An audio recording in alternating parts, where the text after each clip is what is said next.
In my wrestling. All right, welcome back to the verse time. Like I said before, if you've been following us, they're so kind to the old guy like me, and we have a nice short verse. If I erase too many words, we're going to be done. That's how good it is. So, the reference is in Malachi. Malachi is the last book of the Old Testament. If you could find that in your Bible, that'd be pretty neat. Start looking for that. But it's verse 3, or chapter 3, verse 6a. The A means it's just the beginning part. It's not the whole verse. So this is what we're going to do today. Malachi chapter 3, verse 6. I, the Lord, do not change. Malachi 3, verse 6. I bet you could probably already say that, but because I'm old, I can't. So we'll do it again. Malachi 3, chapter 3, verse 6. I, the Lord, do not change. Malachi 3, verse 6. All right, let's do it. We'll erase a couple right away to Malachi chapter 3, verse 6. I, the Lord, do not change. Malachi 3, verse 6. All right, let's see if we can erase this big word, Malachi. Do you think we could do 3? Let's try Malachi 3, verse 6. I, the Lord, do not change. Malachi 3, verse 6. I bet you can say it all on your own, so thank you for tuning in, and hope you enjoy the rest of the program. In the silence, you won't let go. In the questions. Hey, welcome back to Game Time. We got a new challenge for you guys. We're gonna have to build a house of cards. We got 60 seconds. Let's see if they can do it. All right, we got 60 seconds on the clock. They're gonna build their tower. Let's see if they can do it. On your mark, get set, go. All right, looks like they're starting on their first base tower. Looks like Sophia's got her first two on balance. Sarah is quickly behind. Quickly saying, oh, and the first one has been knocked down. Sarah's now cooping up her lost ground there. Sophia struggling to try and get that second one balanced. Sarah just getting her cap on. Sophia not too far behind, and Sarah's tower collapses. Sophia now hoping that Sarah does not bump the table, finishing her last triangle. See if she can get it going. Hopefully it doesn't collapse at this point. There's 24 seconds left of the time, and time! Did I win? No, I won. Wow, that was pretty close. It was neck and neck the whole way through, but Sophia, she won out. Another victory under her belt. Let's see how well you can do, and we hope to see you again next time. You're the brightest. You will lead us through the storms. Hey everyone, welcome back to Awana Story Time. So today we're going to go on a bit of a journey with Abram from the Old Testament, and we're going to learn about how God brought him out of the city of Ur all the way to the land that he had promised him. So, our story starts in Genesis 11:29 to 31. It says, meanwhile, Abram and Nahor both married. The name of Abram's wife was Sarai, and the name of Nahor's wife was Miklah. Miklah and her sister Ishka were daughters of Nahor's brother Haran. But Sarai was unable to become pregnant and had no children.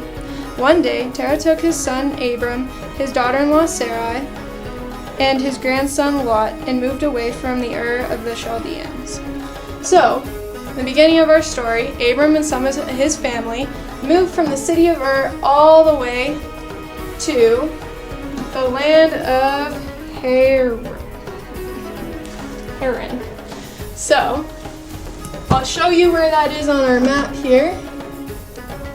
Going all the way down here to all the way up here. It's a pretty long journey.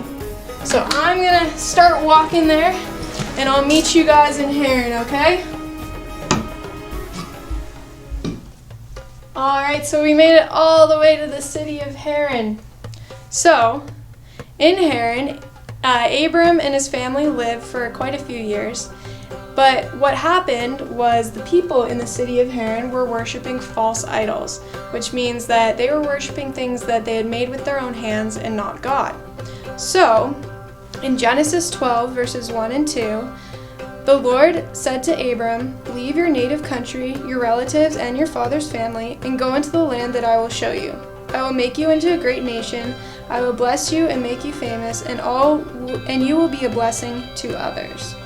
So God tells Abram two things at the beginning of chapter 12. He says, one, that Abram will become a great nation, and he'll have many descendants. So that means that Abram needs to have a son. And right now, if you remember from chapter 11, Sarai can't have kids right now. So Abram needs to trust God that he will provide a son for him. And then the second thing that God says is that he needs to move from the city of Haran and to go to the place that I will show you.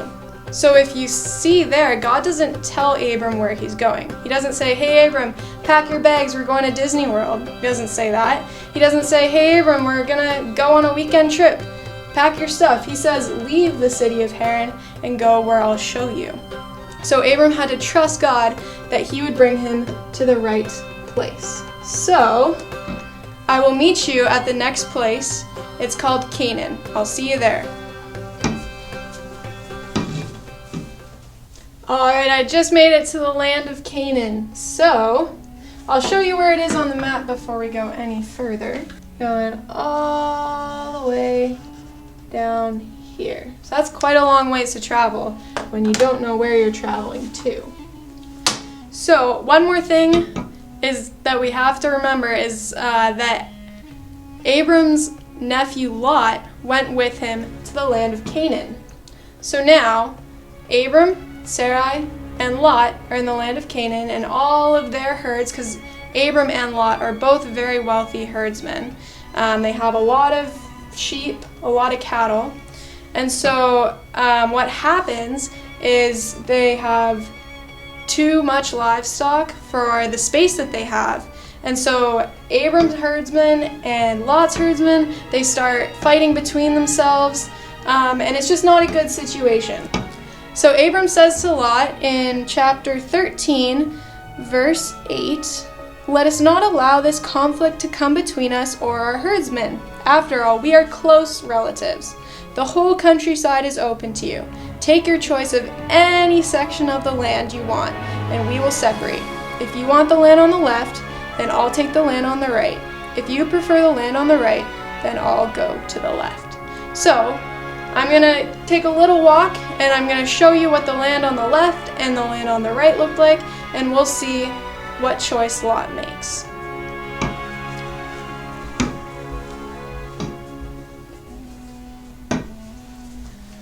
Alright, so here we are. Here's the decision.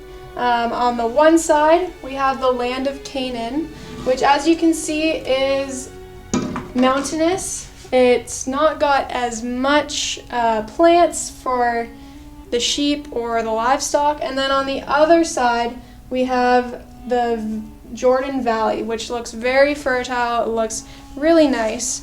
So if you were Lot, which one would you choose based on the landscape? I think because I have lots of sheep and lots of cattle, I would want to go with the Jordan Valley. So it says, Lot took a long look at the fertile plains of the Jordan Valley in the direction of Zoar. The whole area was well watered everywhere, like the garden of the Lord or the beautiful land of Egypt. Lot chose for himself the whole Jordan Valley to the east of them. He went there with his flocks and servants and parted company with his uncle Abram. So Lot chose the Jordan Valley, and then that meant that this was the land of Abram. Abram settled in the land of Canaan, and Lot moved his tents to a place near Sodom and settled among the cities of the plain. But the people of this area were extremely wicked and constantly sinned against the Lord.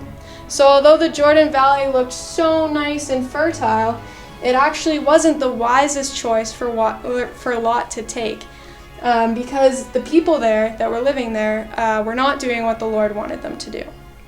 So after Lot had gone to the Jordan Valley, the Lord said to Abram, "Look as far as you can see in every direction, north, south, east, and west. I am giving all this land as far as you can see to your descendants as permanent possession.